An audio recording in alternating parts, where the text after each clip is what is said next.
researcher and a professional speaker. My name's Dave. I'm just a little fat bloke from Birmingham with a really bad haircut. But I'm not. And none of us are what we assume ourselves to be. If we were to ask other people truly what they value about yourselves or myself as an individual, we often find that the things that we think we're known for, what our reputation is totally different to that which is actually true. And what I'd love for you to all to do is to follow Anna's example and actually stop making assumptions, because Anna, please tell me if I'm wrong, but most people when they have a massive goal, they go, I'd love to do that, but I've got a business, I've got no time, I've got family, mortgage, bills, responsibilities, and the mood hoover kicks in. You're on the cow, as I call it, the cow. Well, I'm busy being milked here. You know, I haven't got time to set and achieve goals. When in actual fact, we need to behave more like a rhino. We need to see what we want and just go for it. Because a rhinoceros is not a malicious beast. It's actually one of the most nurturing, caring, positive creatures on the planet. It's devastating what we're doing to it, really. But when it sees what it wants, what does it do? Charge. You never see a rhino going, I want that, but I've got a bit of a lip. Maybe next time. Right, I want that. It just, rhino time. And for the last 6 months or so, since having had that, every time I've seen her, she's got this sort of wide-eyed stare, this purposeful glint in her eye. I'm thinking, no, Anna, I'm married. She talks about, my book, it's done, it's in the printers, my book, it's final proof, and it's been formatted, cool design. But what she's done is she's done it. And most of us, we dream about doing things. And it's action that is the mother of success. If we want to be the metaphorical rhino and not the cow living in the herd, it's no good dreaming. We actually have to take action. And I'm assuming, again, like Jane said, I'm assuming that Anna's asked me to talk today because of my research. I'm a researcher and I've interviewed over 150 very, very successful men and women from all walks of life. I've found out how it is they think and behave, especially on the subject of goal setting. And please, ladies and gentlemen, humour me if you will. There are two words always used in goal setting. One begins with R and the other begins with A. They say your goal should be realistic and achievable. But don't believe a word. Because we've all been fed, you must say, smart goals. Isn't that a buzzword? Smart goals. Realistic and achievable targets. Yeah. Well, I've done my research. I've done my knitting. Do you know, the person who invented the smart goals has actually achieved nothing at all themselves? Have a guess, in over 150 research interviews with the great and the good, men and women who've come from nothing and achieved massively in their walk of life, when asking them the question, how do you set goals? How many of them do you think said, I set realistic and achievable goals? None. So why are we teaching it to our children? Why is it being taught on most business management training courses? Why is it being taught on the MBA, for goodness sake? Any top achiever, a truly successful human being, they will admit to eventually setting massive goals, enormous goals, big, fat, hairy goals. So why don't we? Because I bet you there are in this room, I'm guessing nearly 30 people now in the room, every single one of us have got something, myself included, that I've always wanted to do. But we go, one day, and we put it on a place in our mind called One Day Island. One day I'll do that. And we never do we? Or if we do, it's normally when our time, energy, motivation, and resources are at its least, and we make a big deal of it, or it's not as effective as it should be. It's no good saying, I've got a book inside me. So an author I interviewed very early on in my research, he said, Dave, everyone says I've got a book inside me, I know it. And he says, I say to them, it's no good in there. You need an X-ray machine to read it. He says, you've got to get the book out. If you want to start a business, you've got to start a business. If you want to paint, you've got to paint.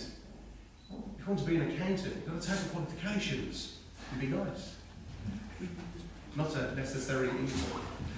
I don't know why I'm doing that so much today. I actually don't like doing it.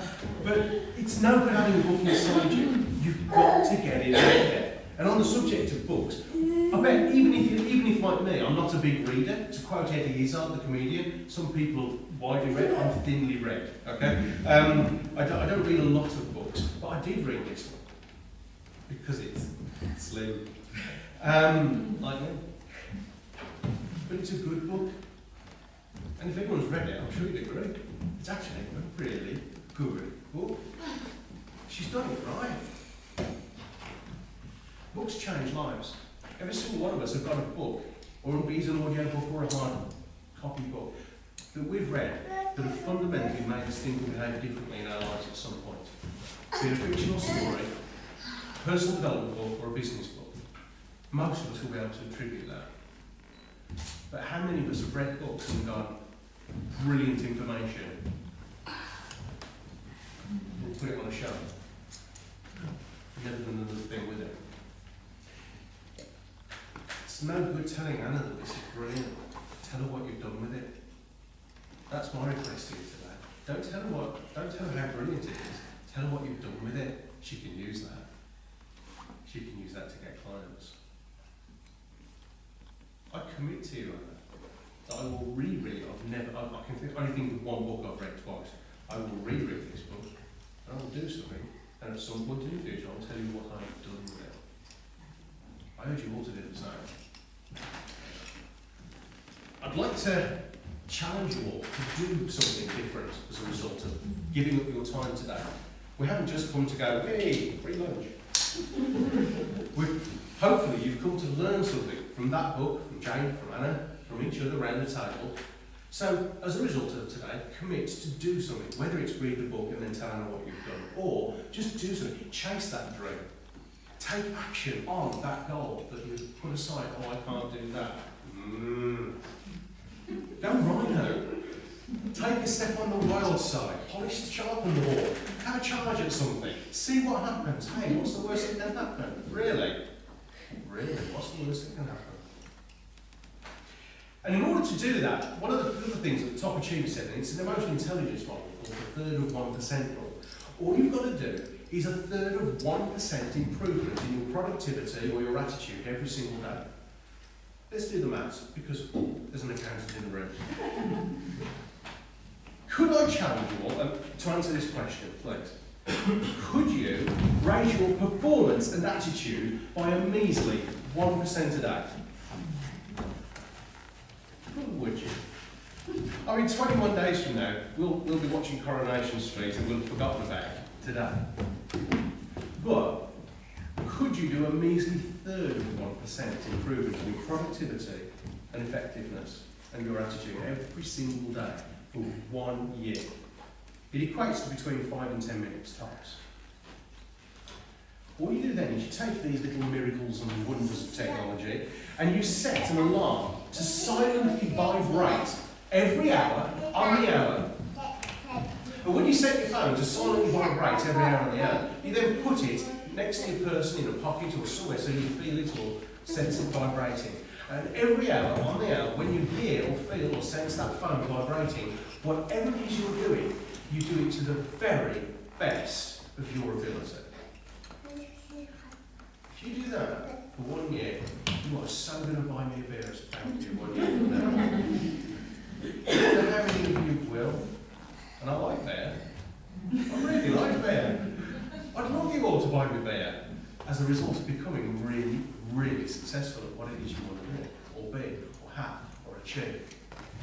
So, to conclude, I want you to take action. I want you to use that book to tell Anna what it is you've done. I want you to improve your performance by a third of 1% a day.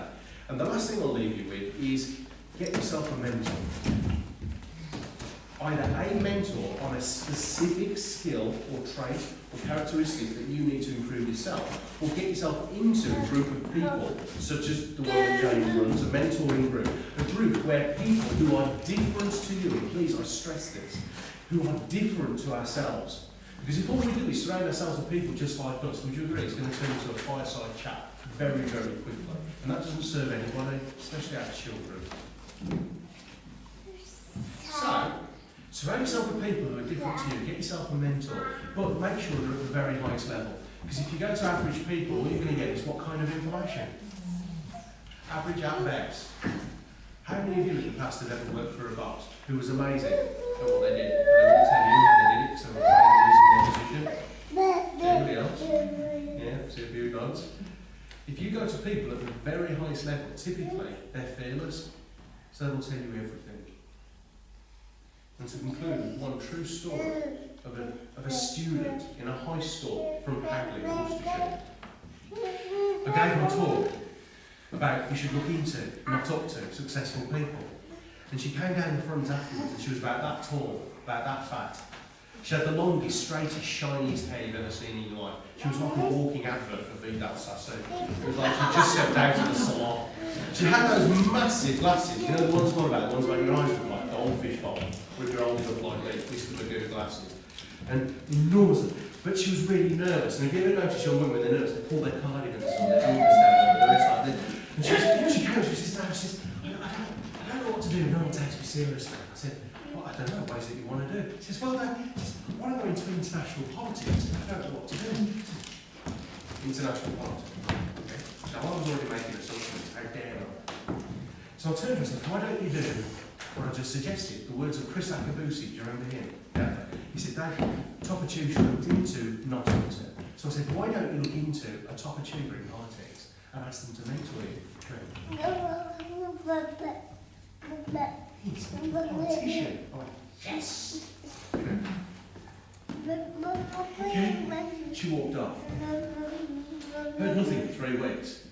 And I had a phone call from the head of sixth form at the school. And he went, have you ever had a phone call where you know you're in trouble in the first 5 seconds? Comes up to speed. And it's normally to do with the tonality with which they use your voice. Would you agree? If it's, Anna, or if it's, this is good. Would you agree? You'd know instantly. And then, Mr. Hyner. Yes, David speaking. Mr. Hyner, Mr. Mohan here, head of bank. Oh, hello, Mr. Mohan, how are you? Hello, Mr. Hyner. Yeah? Are you in the habit of encouraging young women to harass the President of the United States?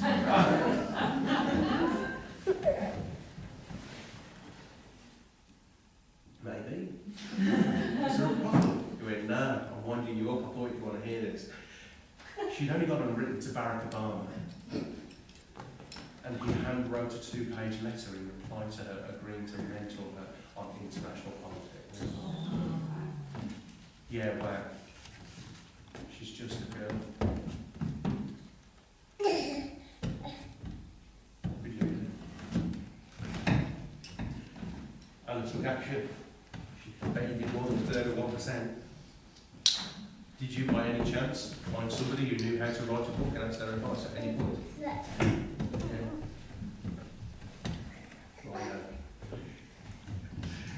Ladies and gentlemen, please don't be a cat.